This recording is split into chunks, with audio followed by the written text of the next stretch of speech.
Kia ora folks, RDB, your local bushman here, and today what I'd like to talk to you about is the Te Araroa Trail. Let me adjust the camera quickly for a second, we'll talk more.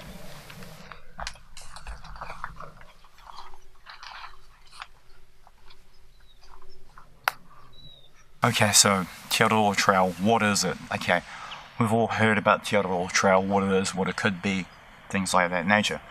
Te Araroa Trail is a 3,000 kilometre journey that takes one, traditionally, southbound from Cape Reinga to Bluff, okay?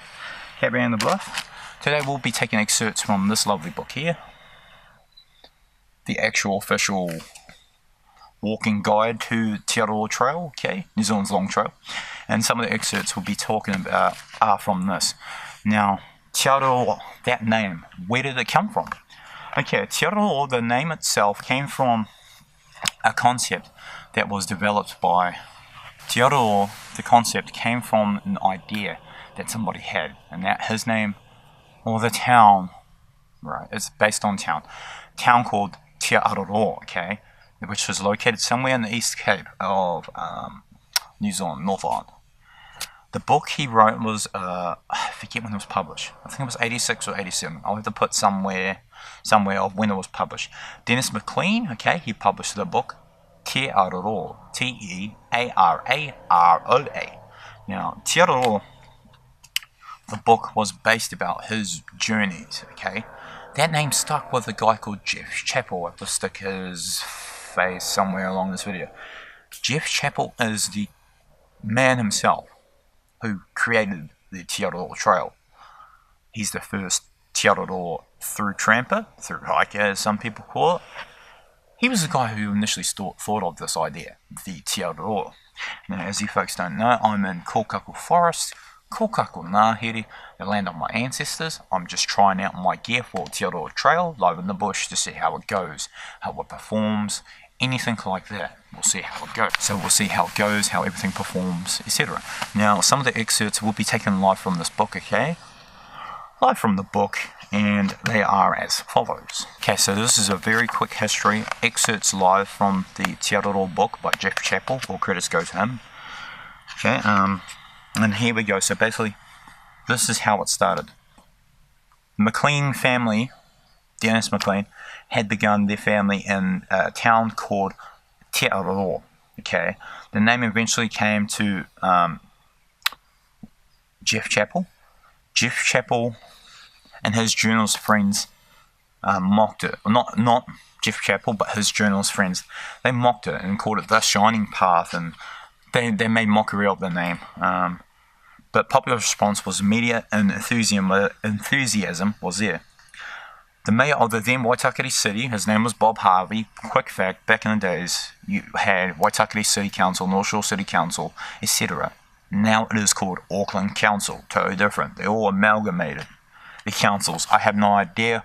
I grew up in East Coast Bays, which is part of the trail, okay? I grew up in a town in the East Coast Bays. We used to be part of North Shore City Council as I was growing up. Okay, so just some quick history. The Waitakere City Mayor, Bob Harvey, liked the idea. He suggested to pursue a trust.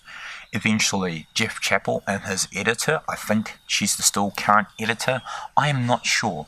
Her name is Jenny Wheeler. Now, Jenny Wheeler and Jeff Chappell started the Te Araroa Trust, the first one, okay? They started it. They ran a newspaper campaign in 1995, and they won in its favour. Now, in 1995, the first linking track, so from Kirikiri to Waitangi, that track you walk on in Te Araroa is the very first Te Araroa track. So it's a piece of Te Araroa history in and out of itself, okay?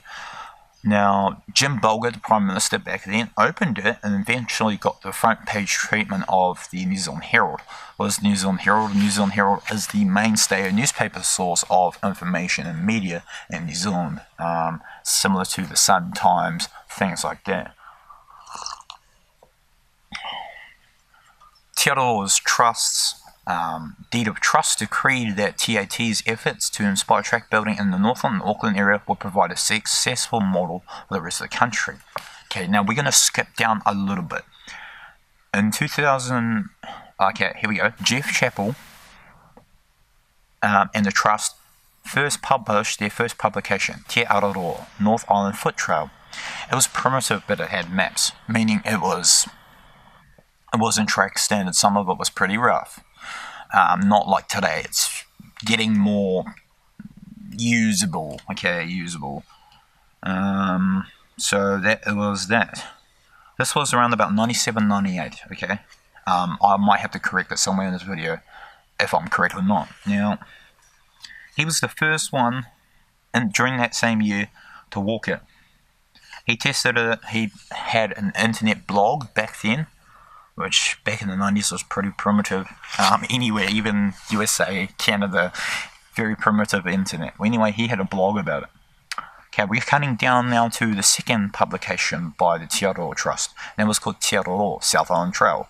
He walked it and he posted another blog. This was in 2002. He completed such tasks. We're jumping down to 2006 now. As I said, we're going to jump. We're not going to overly talk about it. We're going to jump just to give people a quick history about Te Araroa Trail.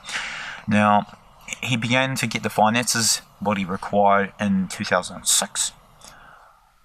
ASB Community Trust, they're a bank, but set up as a community trust as well. They set up a community trust. They granted Te Araroa Trust $1.7 million to advance the trail in the Northland and Auckland regions, which is huge. A lot of that area is highly developed on the track standard nowadays. Some areas are not.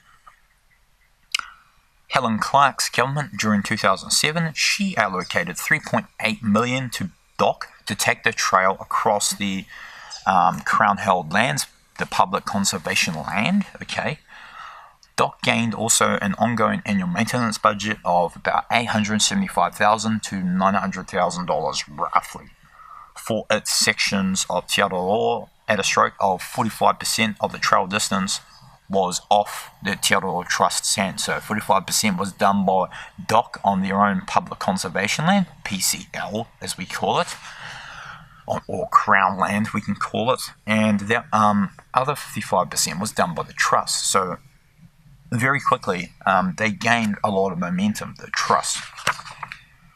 Okay, so now we're going to fast forward again.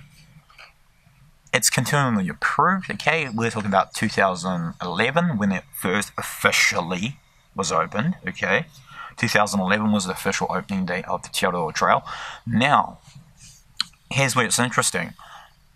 The current state from 2011 to 2018, that's the current we're in now, there has been approximately 7 classes. So 7 Thru Hike classes, thorough Tramper classes of the Te Araroa Trail that have gone through the Te Araroa Trail. So in those last couple of years, it's been quite a few. There have been changes made, quite a few changes made. However, nothing too drastic. Yeah, things are improving. It's not perfect, but it's walkable. That's the Te Araroa Trust, what they say from the get-go.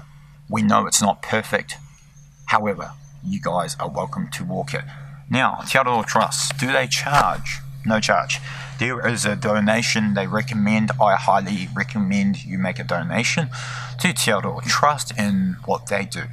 Yeah, that is briefly the quick history of Te Araroa Trail, its history, its foundation, and where it's at. I thought I'd do this video, as I said, mainly because I see other through trampers, through hikers do videos about Te Araroa Trail, my gear list, how I feel, blah blah blah blah. There's no sentimental value of the history. The history is incredibly important. Without that history, we wouldn't be on the trail today. We would have no Te Araroa Trail. If it wasn't for Jeff Chappell and his crew and the previous governments of New Zealand before and the previous councils of New Zealand before, we would not have such a thing as the Te Araroa Trail. We would have nothing. Okay? Which leads me to today. As I said to a few people, there are quite a few reasons why I am personally doing the trail. If you would like to know, you're welcome to comment to me, send me a message, or you're welcome to, I'll pop somewhere up in this video, a card to my Te Araroa Trail, why I'm through hiking, why I'm doing it. A lot of people don't do those type of videos either, but I thought I'd express my intent. Not my agenda, my intent. Why is Ras, the Bushman, doing it? Why does he feel he needs to do it?